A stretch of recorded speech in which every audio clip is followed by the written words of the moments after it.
Salam sejahtera. Hari ini kumpulan kami akan membentangkan tugasan 3, analisis wacana. Nama saya Jingsi Shu Jimpao dan ahli kumpulan saya adalah Natasha Mendong anak James, Zulkama Azura binti Zulkifli, Masina Rita binti Ahmad dan Alfira Samban anak Frankie.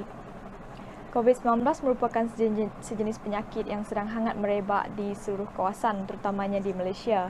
Di samping itu, penyakit ini merupakan penyakit yang sangat bahaya kerana boleh mengorbankan nyawa manusia dan penyebarannya sangat cepat, iaitu melalui gejala seperti sesema, demam dan batuk.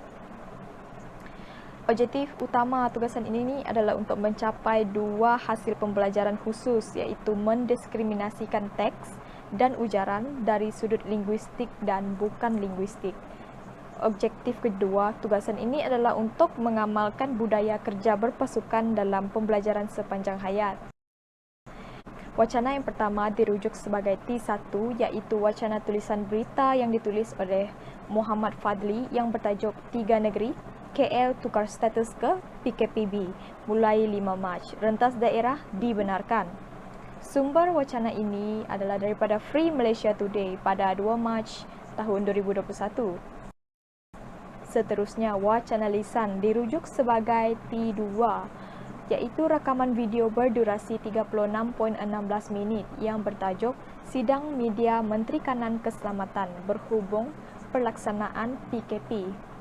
Disampaikan oleh Datuk Seri Ismail Sabri pada 2 Mac tahun 2021. Sumber wacana ini adalah daripada YouTube.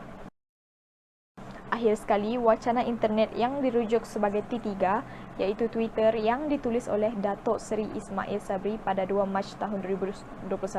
Wacana ini mempunyai 6 bahagian yang ditulis pada hari yang sama. Walau bagaimanapun, terdapat 3 bahagian yang berkaitan dengan PKPB, iaitu bahagian 1, 2 dan 4. Sumber wacana ini adalah daripada akaun Twitter Datuk Seri Ismail Sabri. Di dalam analisis ini terdapat 3 penerangan yang membincangkan topik yang sama, iaitu berkaitan dengan PKPB di Malaysia. Pengkaji menggunakan 3 kerangka untuk menganalisis ketiga-tiga wacana ini mengikut bahagiannya bagi memudahkan proses menganalisis, iaitu wacana 3 dimensi oleh Fairclough, framing oleh Hakin dan multimodality oleh Kress and Van Leeuwen. Kerangka yang pertama ialah kerangka analisis 3 dimensi Fairclough. Kerangka ini terbahagi kepada 3 dimensi. Dimensi yang pertama ialah analisis teks. Antara analisis teks yang terdapat di dalam kerangka ini ialah leksikalisasi. Pengkaji mendapati penulis banyak menggunakan istilah-istilah baharu di dalam penulisannya seperti PKP, PKPB, PKPD, PKPP dan SOP. PKP merupakan singkatan bagi pergerakan, Perintah Kawalan Pergerakan.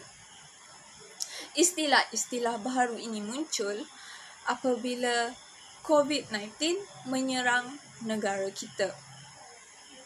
Seterusnya, dimensi kedua. Dimensi kedua ialah analisis amalan wacana. Antara analisis amalan wacana yang pengkaji jumpai di dalam penulisan teks ini ialah penggunaan teks ini adalah untuk orang awam dan juga komuniti berita. Selain itu, teks ini mempunyai pihak sasarannya yang tersendiri. Pihak sasaran bagi teks ini ialah orang awam. Manakala pewacana ialah penulis yang menulis berita tersebut. Dimensi ketiga ialah analisis praktis sosial. Di dalam analisis ini, pengkaji mendapati perubahan sosial yang berlaku di dalam masyarakat.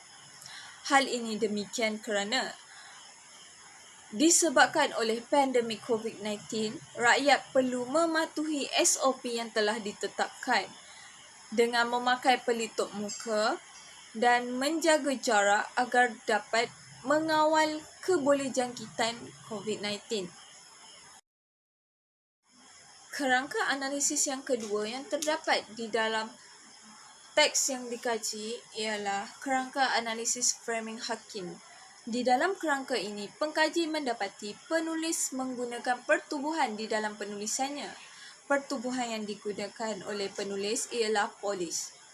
Hal ini kerana polis merupakan pertubuhan yang membantu kerajaan dalam mengawal pergerakan rakyat serta mengawal rakyat supaya mengikut arahan.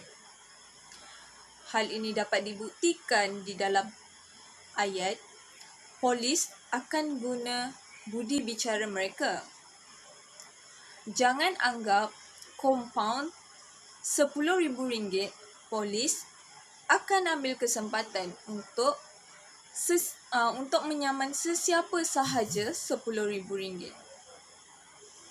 Di dalam ayat tersebut, pengkaji mendapati penulis menggunakan pertubuhan polis di dalam ayat tersebut. Kerangka analisis yang seterusnya ialah kerangka analisis multimodal Chris dan Van Leeuwen. Di dalam kerangka ini, pengkaji mendapati penulis menggunakan gambar. Gambar yang digunakan penulis ialah gambar polis yang sedang melakukan sekatan jalan raya. Hal ini demikian kerana gambar tersebut sangat bersesuaian dengan tajuk yang ditulis oleh penulis.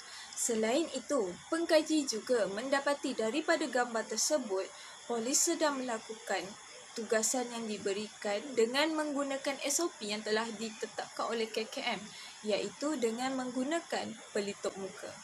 Sekian, terima kasih.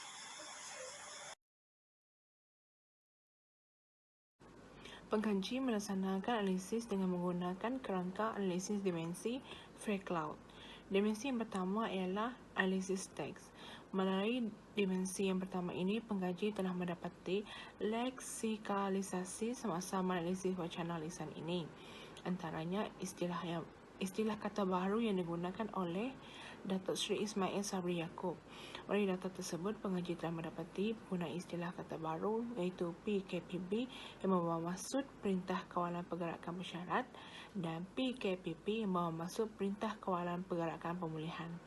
Perkataan PKPB dan PKPP ini merupakan istilah baru yang dijumpai oleh pengkaji semenjak daripada virus COVID-19 ini menyerang kepada seluruh dunia termasuk Malaysia.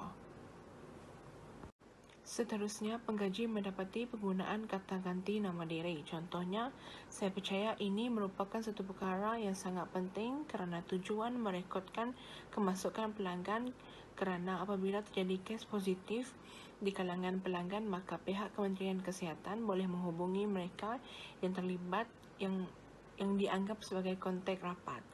Melalui data ini, mendapati Datuk Seri Ismail Sabri Yaakob menggunakan kata ganti nama diri yang pertama iaitu saya untuk membahaskan diri sendiri semasa berucap.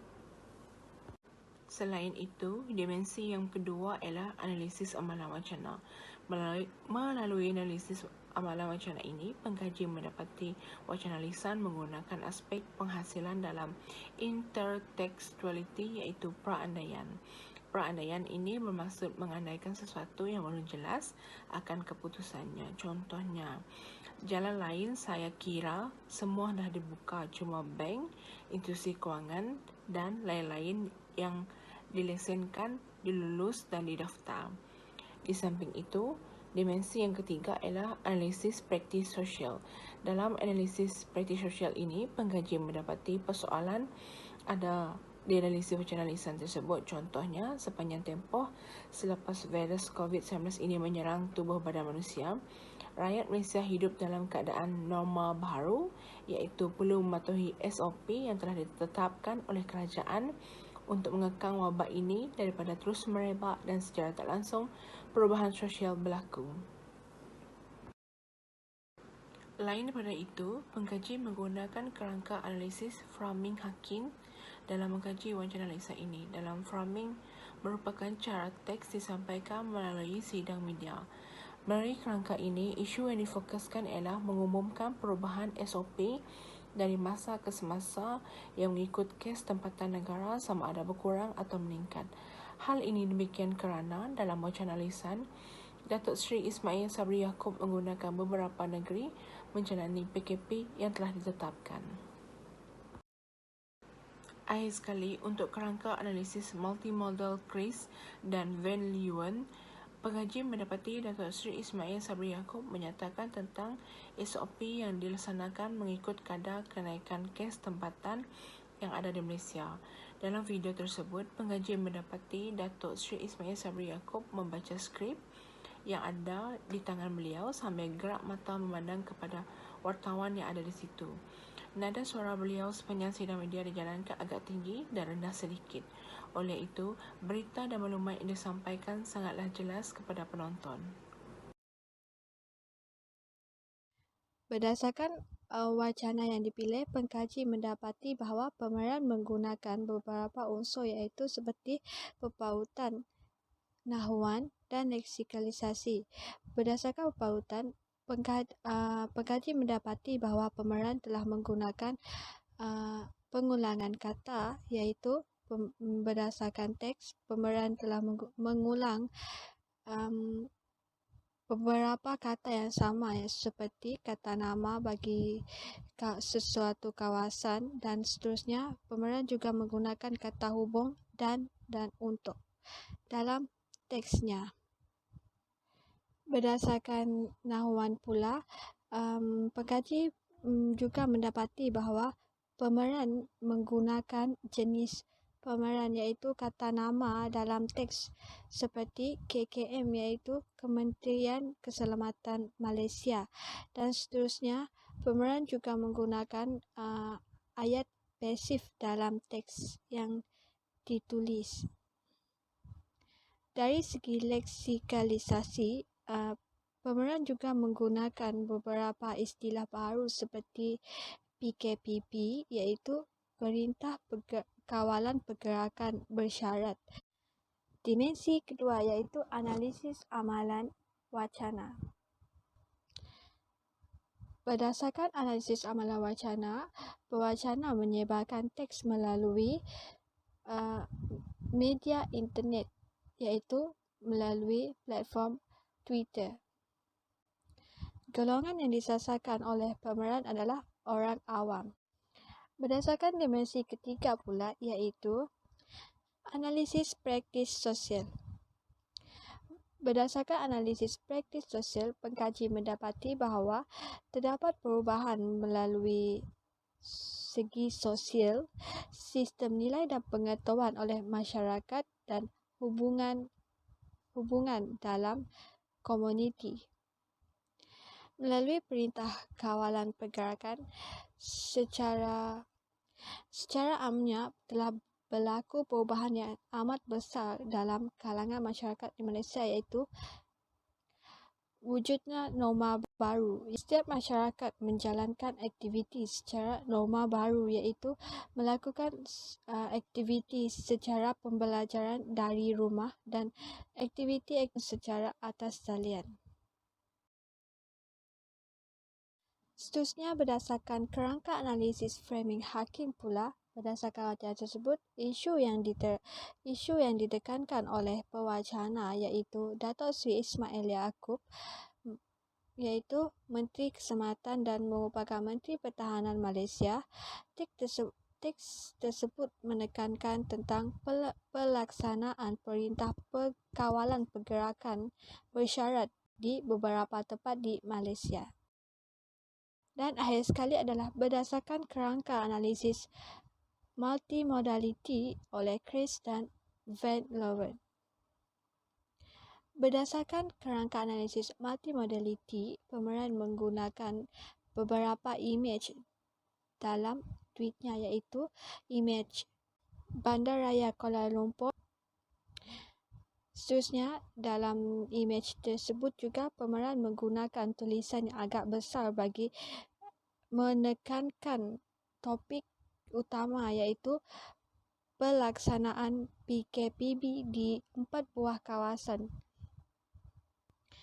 Pemeran juga turut menggunakan penggunaan warna yang berbeza pada imej, iaitu pada imej tulisan adalah untuk menekankan kepada pembaca bila tarikh pelaksanaan Perintah Kawalan Pergerakan Bersyarat tersebut berkuat kuasa. Salam sejahtera, saya merupakan pembentang yang terakhir akan menerangkan perbincangan dan kesimpulan. Hasil daripada analisis ketiga-tiga wacana ini jelas mempunyai persamaan dan juga perbezaan dari segi penghuraian mengikut aspek cara pengelasannya yang tersendiri. Dapatan tugasan ini dianalisis dengan menggunakan 3 kerangka analisis wacana 3 dimensi oleh Fackler, farming oleh Hawking dan juga multimodality oleh Kurz and Van Leeuwen. Ketiga-tiga wacana ini mempunyai pemeran utama yang sama, iaitu Datuk Seri Ismail Sabri, Menteri Kanan Pertahanan, dan disebarkan melalui platform yang sama, iaitu menggunakan internet. Walau bagaimanapun, ketiga-tiga wacana ini berjaya menyampaikan topik yang sama, iaitu pandemik COVID-19 di Malaysia. Manakala cara penghasilan wacana ini mempunyai perbezaan dari segi penggunaan ayatnya, di mana masih menggunakan bentuk dan makna yang sama. Secara keseluruhannya, pendekatan yang digunakan dalam tugasan ini ialah dengan menggunakan internet untuk mencari sumber maklumat tentang topik yang berkaitan dengan dan juga artikel yang berkaitan bagi memilih wacana yang sesuai. Implikasi dapatan tugasan ini terhadap pemahaman khalayak amatlah senang. Dengan adanya struktur penulisan, tugasan yang senang difahami kerana dijelaskan mengikut subtopik yang penting berserta huraian dan contoh. Had tugasan ini hanya memberi fokus kepada pemberitaan kawalan pergerakan sahaja. Di samping itu, tugasan ini juga mempunyai had perbincangan yang tidak teratur mengikut masa yang telah ditetapkan. Hal ini kerana masa seseorang terhad dan tidak sama. Tambahan pula dengan keadaan pandemik sekarang yang semakin menular. Pengkaji juga memberi cadangan bahawa tugasan yang akan datang lebih memberi impak kepada pengkaji dalam mengadakan perbincangan secara kumpulan secara bersemuka bagi mencapai objektif mengamalkan budaya secara berpasukan. Sekian, terima kasih.